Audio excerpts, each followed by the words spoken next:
L'Université McGill est ravie de célébrer les réalisations de l'un de ses diplômés, M. Gerald Sheff. I invite Professor Bajeux to return to the podium and to present our distinguished alumnus so that he may have conferred upon him the highest recognition that it is within the power of this university to grant. And I ask Mr. Sheff to please stand and join me at center stage for the presentation of the honorary degree.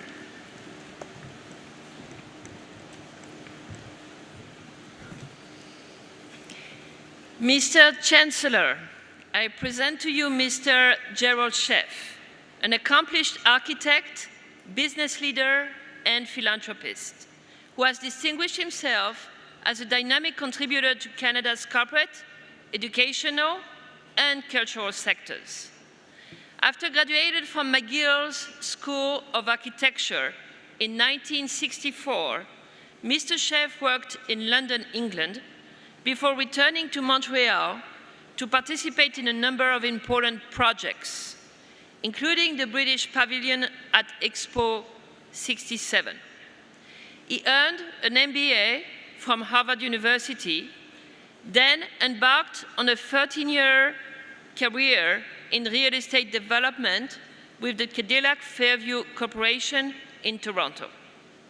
In 1984, he co-founded Gluskin Sheff and Associates, one of Canada's most successful investment firms. As a leader and a philanthropist, Mr. Sheff is deeply committed to Canadian education, healthcare, arts, and culture. He serves on the advisory board of the Scotiabank Giller Prize and board of directors of the Canadian Centre of Architecture, and is the past chairman of the United Jewish Appeal and director of the Ontario College of Art.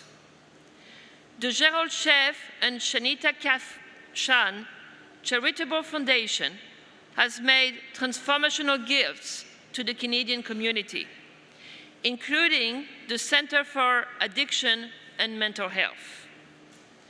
Mr. Sheff is also a dedicated McGill alumnus. He served the university community as a member of the Board of Governors. His support allowed for the creation of the Gerald Sheff Visiting Professorship in McGill School of Architecture, an endowment that funds a visiting design professor focused on stimulating innovation and professional excellence through teaching, public speaking, and research. In addition, Gluskin Sheff and Associates support the Gluskin Sheff Traveling Scholarships in Architecture. In 2011, the Royal Architecture Institute of Canada presented Mr. Sheff with the Advocate for Architecture Award of Excellence in recognition of his significant contributions and support for Canadian architecture. Mr. Sheff is a broad-thinking leader who has a global outlook and understands the importance of personal responsibility. It is with great pride that today we honor his exceptional career and strong sense of public service. Mr. Chancellor, I present to you Mr. Gerald Sheff so that you may confer upon him the degree of Doctor of Laws honoris causa.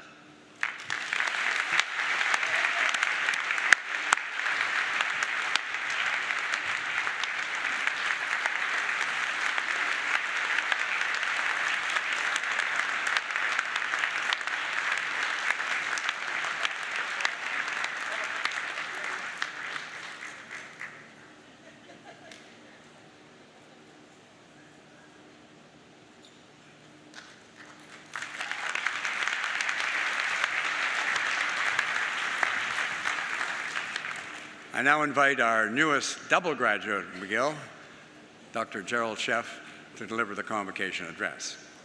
Dr. Sheff.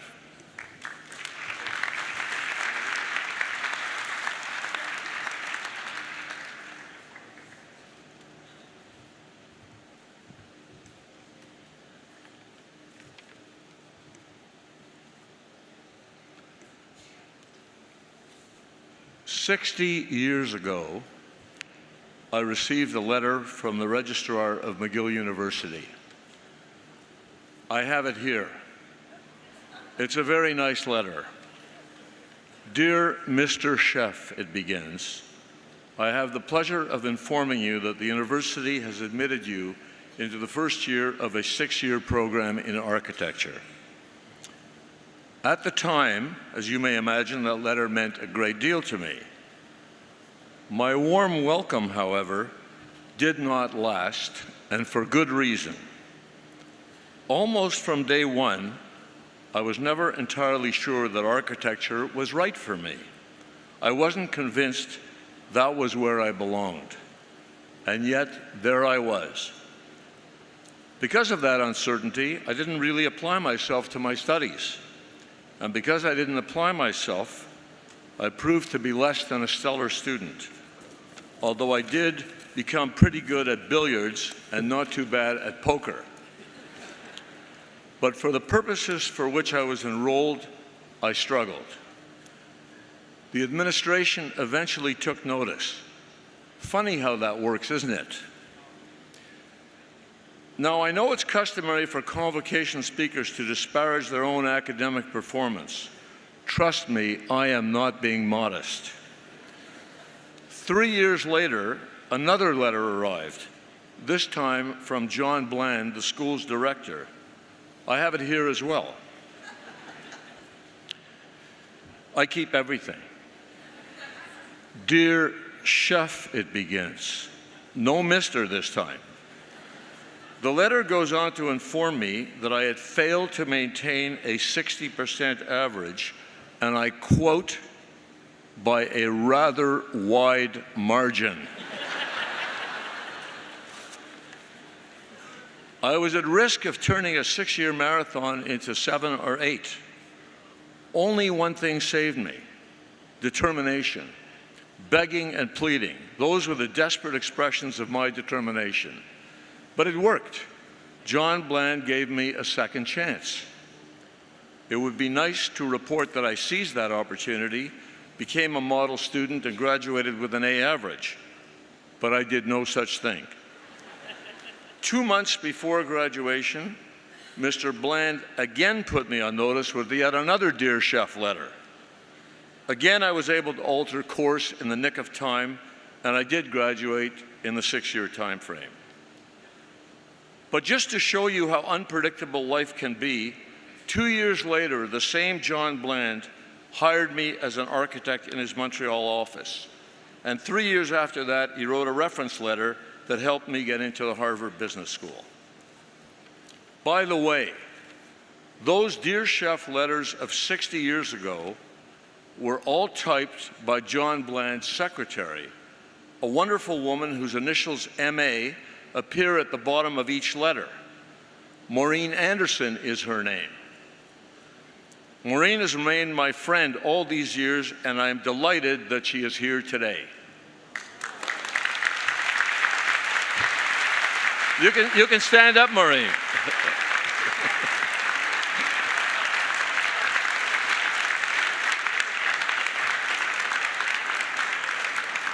Who in 1964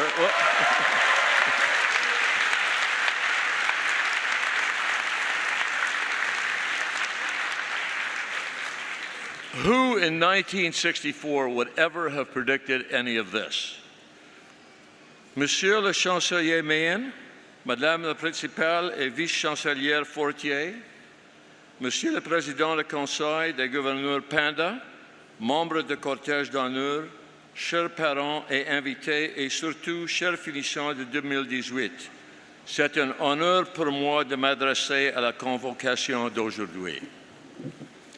I offer these stories of my checkered past at McGill to make a point, and the point is simply this.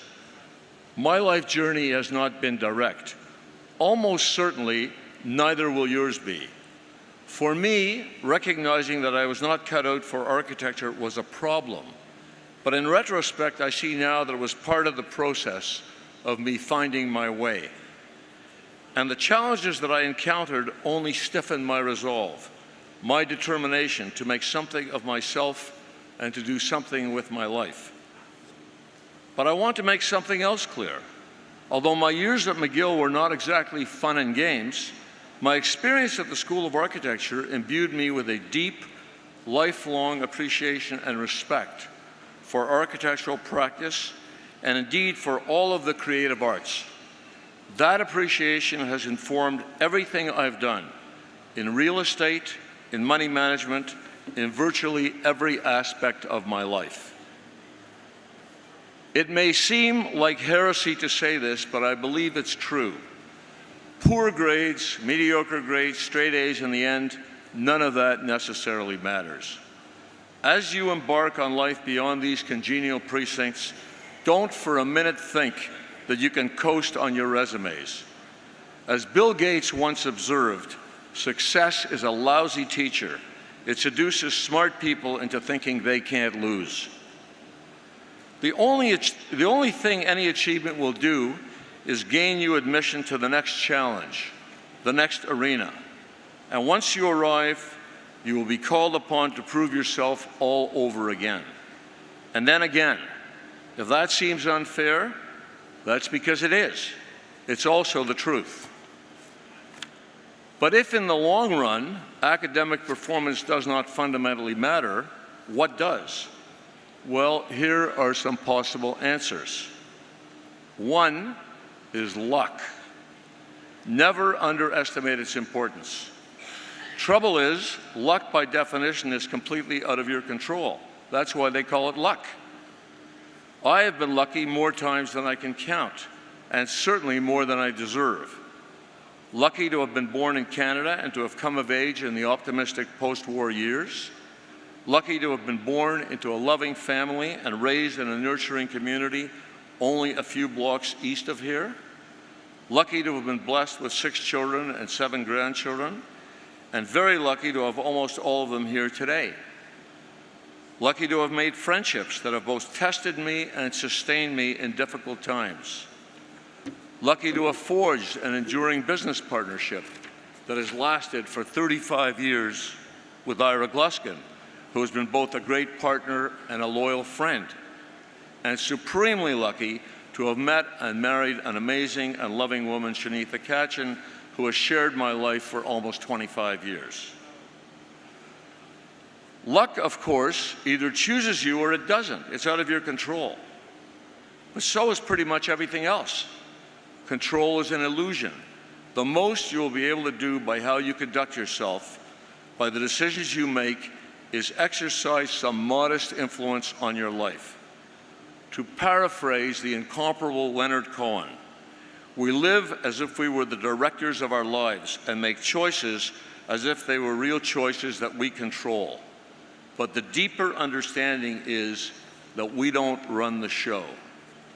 We live our lives, in Cohen's words, 1,000 kisses deep, by which he meant that we must surrender to the fundamental mystery of life that can neither be known nor controlled. In hindsight, which is mostly what I have these days, I can fairly say that any modest achievements that I might claim flow largely from the same attribute that got me through McGill: determination.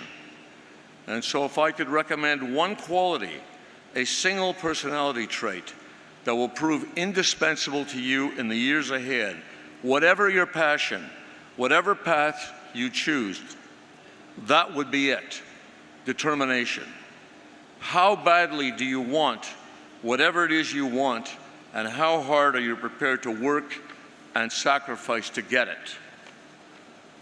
Growing up on Montreal's plateau, where neither parent went to university and one never finished high school, it became clear to me early on, it was made clear to me, that if I wanted anything out of life, I would have to figure out how to go and get it. No one could or would give it to me or do it for me. Thus, even though I had doubts about architecture as a career, I never doubted the importance of finishing the program. 5 years later, even though I feared I might have trouble getting into the Harvard Business School, I was determined to do whatever was needed to get there. And when in 1984, in the wake of a fierce recession, people said Ira and I were nuts to enter the money management field, and even nuttier to charge what was then the highest fee structure in Canada, I never doubted that we could build a highly successful investment management boutique with significant cachet. And we did, and we had a lot of fun along the way. And to this day, when I focus on something I consider important, I refuse to be told it can't be done. Of course it can. You just have to figure out how. So determination is necessary, but it may not be enough. Let me explain. When I went to Harvard, my principal skill in life seemed to be self-deprecation. But then I had a lot of material to work with. How was it that I was sitting in the same room with some of the brightest minds from around the world? Then I thought, maybe they're not that bright. After all, they let me in. But during my first few weeks there, an interesting thing happened, a kind of aha moment that provided a lasting insight. I initially wondered whether I had anything substantive to contribute to the class discussions.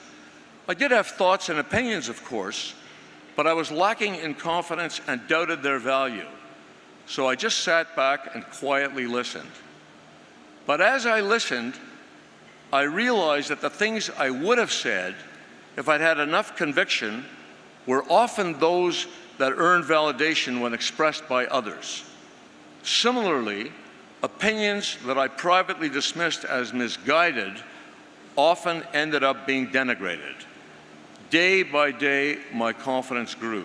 My thinking, it became clear to me, was just as legitimate as anyone else's. If I had an opinion, it deserved to be heard and considered. Because this is what I realized. And here I think we approach the heart of the matter. On the complex issues and questions that you will confront, and in today's unpredictable, increasingly dislocated world, you will confront them. There are no categorically right or wrong answers. There are only judgment calls. Decisions you will have to make based on imperfect information. And it is on that shifting, uncertain ground that you will ultimately be measured. Information is easy. There's more information within reach of the cell phones most of you have managed not to look at for the past 10 minutes. And by the way, I appreciate that. Than you will ever possibly need. It's what you do with information that counts. Judgment. Everything important comes down to judgment. How does one acquire judgment? And how does one acquire the discipline of not rushing to judgment? I'm afraid I can offer no easy answers. Welcome to life after university. What I can do is urge you to soak up as much experience as possible. Read voraciously. Read real books and newspapers. Read opinions you disagree with. Talk to people you disagree with. Don't isolate yourselves in the echo chambers of social media. Work hard at making and keeping friends, and stay engaged with your families and your communities. This is no mere platitude. Your ambitions, your career, these are undeniably important, but they are not nearly as important as the human connections you will make. In the final analysis, your quality of life will depend on the strength of your relationships with your life partners, your parents, your children, and your friends. Always remember to keep your eye on the bigger picture.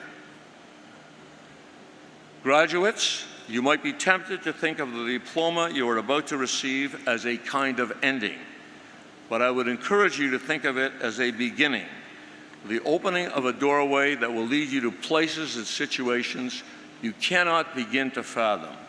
A great adventure awaits you, but it would be a mistake to sugarcoat it. In the journey ahead, you will meet your share of setbacks. You will meet adversity. You will meet disappointment. And you will need to answer with every resource you can develop, with intense focus, with steely determination, with stubborn resilience, and wherever possible, with sound judgment. I wish you all of that and a healthy dose of good luck.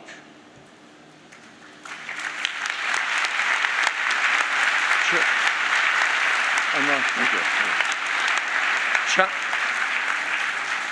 Chancellor Meehan, Principal and Vice Chancellor Fortier, members of the Board of Governors, thank you for the enormous honor you have bestowed on me today.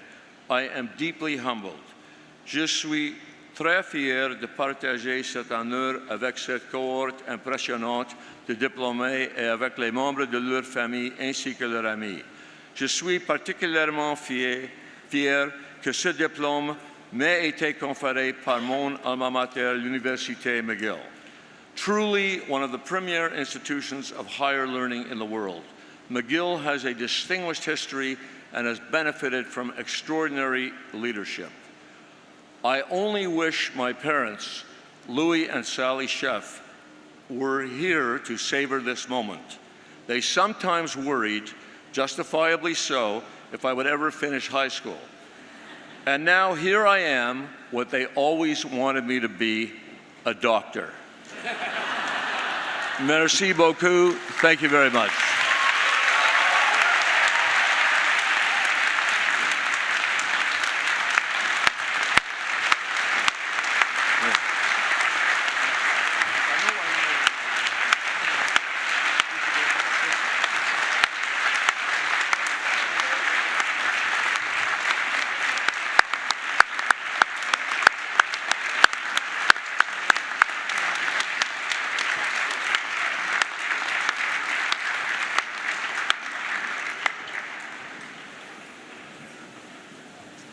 Thank you, Dr. Sheff. Thank you for those insightful, inspiring, and I think very good words of advice. And I venture to say that among the convocation addresses that are being given across this country this week and elsewhere, yours will be one of the few that will be remembered for a long time.